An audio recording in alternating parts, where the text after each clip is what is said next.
अस्सलाम वालेकुम नाज़रीन, हमारे सिलसिला हक़सत न्यूज़ में अवां सभिनी खे भलीकार चऊं पिया। हक़सत न्यूज़ में ख़बरुनि अपडेट जो सिलसिलो जारी आहे। ख़बर शामिल कयूं पिया दौलतपुर सिफ़न खे व्याजनि जे मोतमार धमकियूं मिलण खां पोइ हफ़्तो अॻु घरां निकितल दौलतपुर जो शहरी ओचितो मंज़राम ते अची वियो। दौलतपुर सिफ़न शहर जे रहवासी करियल मालिक अरबाब अली मल्ला व्याजखोरनि जे ज़ुल्म खां तंग थी दौलतपुर सिफ़न प्रेस क्लब में अची साफ़ नाॾो एहतजाज कयो।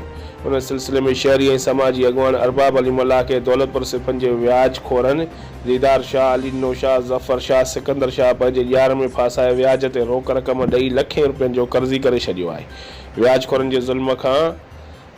जे ज़ुल्म ख़िलाफ़ हुन वधीक दाईंदे चयो त व्याजखोरनि मुंहिंजो किरियाना दुकान में रखियल समूरो सामान खणी विया आहिनि ऐं वधीक कर्ज़ी करे छॾियो आहे। हुन वधीक चयो त मूर जी रक़म वापसि करे छॾी आहे, पर व्याजखोर वधीक पैसा घुरी रहिया आहिनि, ख़ुदकुशी करण ते मजबूर करे रहिया आहिनि।